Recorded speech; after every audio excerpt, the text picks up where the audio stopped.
Hello दोस्तों, आज की इस क्लास में हम यूपी डीएलएड फर्स्ट सेमेस्टर के कंप्यूटर विषय के 20 प्रश्नों को हल करेंगे, जिसमें 10 प्रश्न बहुविकल्पीय और 10 प्रश्न अति लघु उत्तरीय प्रश्न होंगे।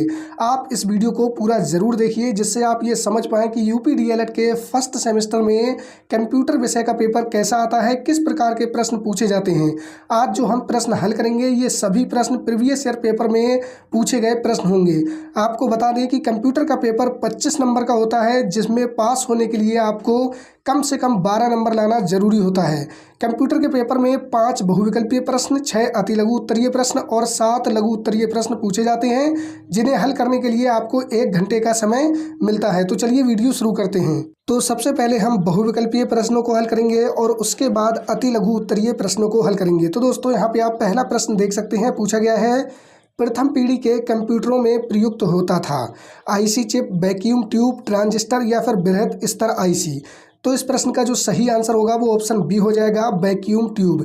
प्रथम पीढ़ी के कंप्यूटरों में प्रयुक्त होता था वैक्यूम ट्यूब। दोस्तों यदि आपसे पूछा जाए दूसरी पीढ़ी के कंप्यूटरों में प्रयुक्त होता था, तो आपका जो आंसर होगा वो हो जाएगा ट्रांजिस्टर। ठीक है।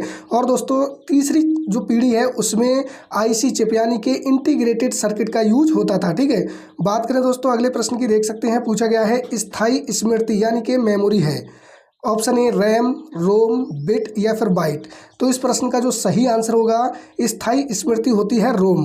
रोम की फुल फॉर्म होती है रीड ओनली मेमोरी। आपको याद रखना है, क्योंकि दोस्तों ये भी एग्जाम में पूछा जाता है। रैम की फुल फॉर्म होती है रैंडम एक्सेस मेमोरी। दोस्तों जो रोम होती है ये स्थायी मेमोरी होती है और जो रैम होती है अस्थायी मेमोरी होती है। आपको याद रखना है। बात करें दोस्तों अगले प्रश्न की, देख सकते हैं, पूछा गया है FTP का पूरा नाम है hyper text protocol, file transfer protocol, file text protocol या फिर इनमें से कोई नहीं। तो दोस्तों इस प्रश्न का सही आंसर हो जाएगा option B, file transfer protocol. दोस्तों आपको याद रखना है, इसका इस्तेमाल एक कंप्यूटर से दूसरे कंप्यूटर पर फाइलों को भेजने और प्राप्त करने के लिए किया जाता है। ठीक है। तो FTP का पूरा नाम हो जाएगा फाइल ट्रांसफर प्रोटोकॉल। अगला क्वेश्चन आप यहाँ पर देख सकते हैं, पूछा गया है रोम का अर्थ है। तो दोस्तों अभी आपको बताया था रोम यानी कि ये रीड ओनली मेमोरी। और दोस्तों ये कैसी मेमोरी है, तो ये स्थायी मेमोरी है। ठीक है। तो इसका सही आंसर हो जाएगा option A, read only memory. बात करें दोस्तों अगले प्रश्न की, प्रश्न नंबर 5 देख सकते हैं, पूछा गया है निम्नलिखित में से आउटपुट का माध्यम है स्कैनर, माउस, प्रिंटर या फिर कीबोर्ड। तो इस प्रश्न का जो सही आंसर होगा वो ऑप्शन सी हो जाएगा, प्रिंटर। ठीक है। प्रिंटर आउटपुट का माध्यम है, जबकि दोस्तों स्कैनर, माउस और कीबोर्ड ये क्या है, ये दोस्तों आपके हो जाएंगे इनपुट डिवाइस। ठीक है। आपसे ये काफ़ी बार पूछा जा चुका है कि इनपुट डिवाइस और आउटपुट डिवाइस कौन कौन से हैं। बात करें अगले प्रश्न की, देख सकते हैं, पूछा गया है प्रश्न नंबर 6 में हार्डवेयर शब्द का अर्थ है कंप्यूटर के अनुदेशों से, भौतिक पुर्जों से, वेब सिस्टम से या फिर ऑपरेटिंग से। तो इसका सही आंसर होगा इस प्रश्न का वो ऑप्शन बी हो जाएगा, भौतिक पुर्जों से। ठीक है। हार्डवेयर शब्द का अर्थ होता है कंप्यूटर के भौतिक पुर्जों से, जिन्हें हम छूकर महसूस कर सकते हैं। तो देख सकते हैं ऑप्शन बी आपका सही आंसर हो जाएगा। अगला प्रश्न आप यहाँ पर देख सकते हैं, पूछा गया है कुंजी पटल का दूसरा नाम है। ऑप्शन ए आपके पास है कीबॉक्स, ऑप्शन बी है कीलैन, ऑप्शन सी है कीबोर्ड या फिर ऑप्शन डी मॉनिटर। तो इस प्रश्न का सही आंसर हो जाएगा कुंजी पटल यानी कि कीबोर्ड। ठीक है। कीबोर्ड को ही कुंजी पटल कहा जाता है। और दोस्तों आपको याद रखना है, कुंजी पटल यानी कि कीबोर्ड से संबंधित एक क्वेश्चन बार बार पूछा जाता है कि कीबोर्ड में फंक्शन कीज की संख्या कितनी होती है। तो दोस्तों आपको याद रखना है, जो कीबोर्ड होता है उसमें फंक्शन कीज की संख्या 12 होती है। और दोस्तों इन्हें F कीज के नाम से भी जाना जाता है, क्योंकि दोस्तों F कीज यानी कि फंक्शन की F1 से लेकर F12 तक होती हैं। ठीक है। तो आपको याद रखना है, ये क्वेश्चन बार बार पूछा गया है कि फंक्शन कीज की संख्या कितनी होती है, तो होती है 12। आपको याद रखना है। बात करें अगले प्रश्न की, देख सकते हैं, पूछा गया है साइंटिफिक मोड किस एप्लीकेशन का भाग है। Option A notepad, calculator, MS paint या फिर कोई नहीं।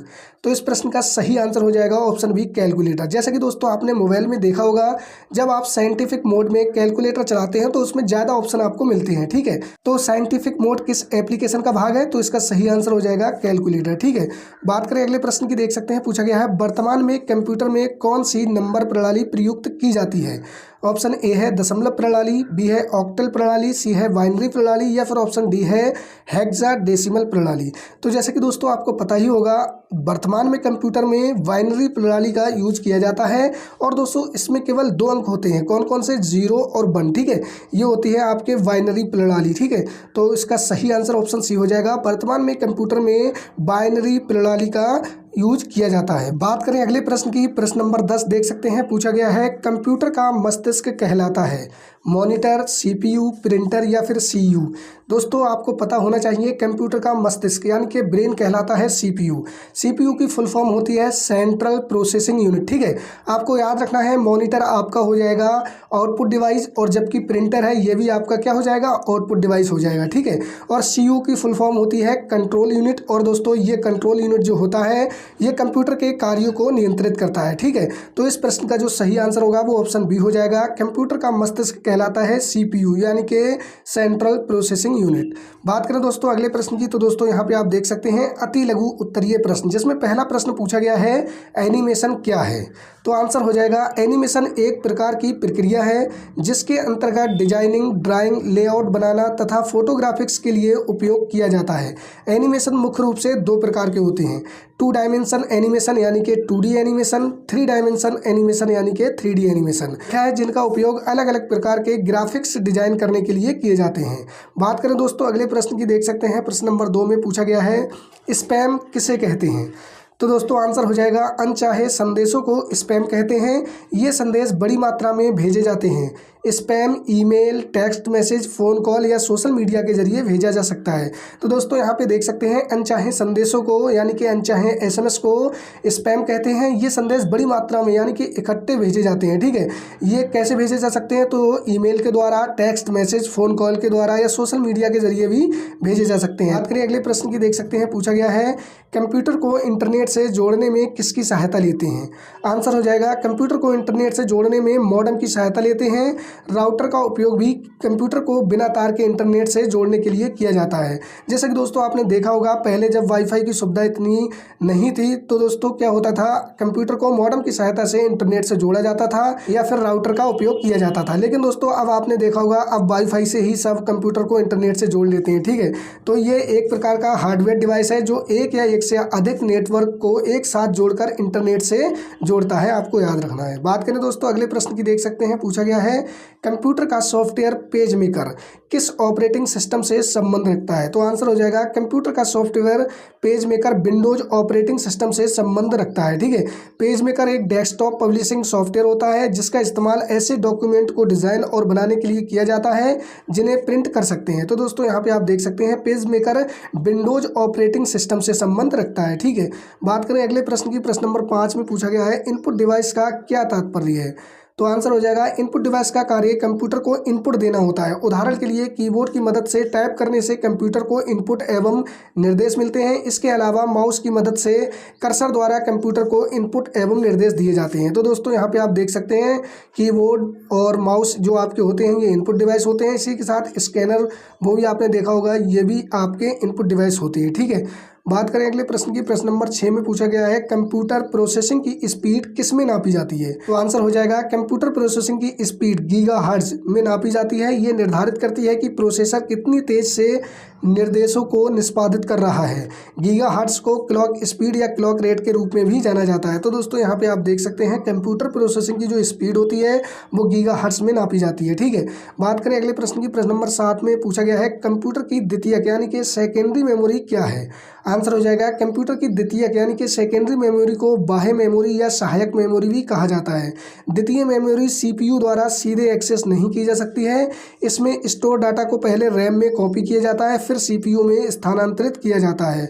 उदाहरण आप यहाँ पर देख सकते हैं hard disk, floppy disk, magnetic tape आदि। ये आपके क्या हो जाएंगे, ये आपके हो जाएंगे सभी सेकेंडरी मेमोरी यानी कि द्वितीयक मेमोरी के उदाहरण। ठीक है, बात करें अगले प्रश्न की, प्रश्न नंबर 8 में आप देख सकते हैं पूछा गया है रोम का पूरा नाम लिखिए। तो रोम का पूरा नाम अभी आपको हमने बताया था, रोम का पूरा नाम होता है रीड ओनली मेमोरी।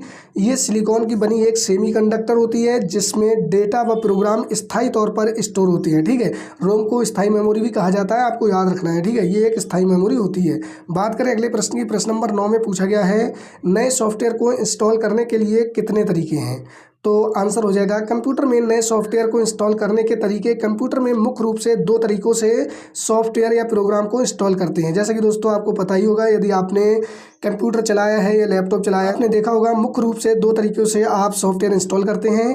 पहला होता है सीडी या डीवीडी से सॉफ्टवेयर इंस्टॉल कर लेते हैं और दूसरा होता है इंटरनेट से सॉफ्टवेयर इंस्टॉल करना। ठीक है, तो दो तरीके से आप क्या करते हैं, सॉफ्टवेयर को इंस्टॉल कर लेते हैं। ठीक है, बात करें अगले प्रश्न की, प्रश्न नंबर 10 यानी कि आज की वीडियो का लास्ट प्रश्न। देख सकते हैं पूछा गया है लाइट पेन क्या होता है। आंसर हो जाएगा लाइट पेन एक प्रकार की इनपुट डिवाइस है। कैसी डिवाइस है, इनपुट डिवाइस है, जिसका इस्तेमाल कंप्यूटर स्क्रीन पर मौजूद टेक्स्ट को सिलेक्ट करने, प्रोग्राम को ओपन करने और चित्र बनाने के लिए किया जाता है। ठीक है, देख सकते हैं लाइट पेन का उपयोग कहाँ किया जाता है, तो कंप्यूटर स्क्रीन पर मौजूद टेक्स्ट को सेलेक्ट करने, प्रोग्राम को ओपन करने, चित्र बनाने के लिए किया जाता है। इसका उपयोग माउस की तरह भी किया जाता है। देख सकते हैं लाइट पेन का उपयोग माउस की तरह भी किया जाता है। लाइट पेन में एक बटन होता है जिससे दबाने पर पेन चालू हो जाता है, जिसके बाद यूजर इस पेन का उपयोग करके कंप्यूटर को कमांड या निर्देश दे सकते हैं।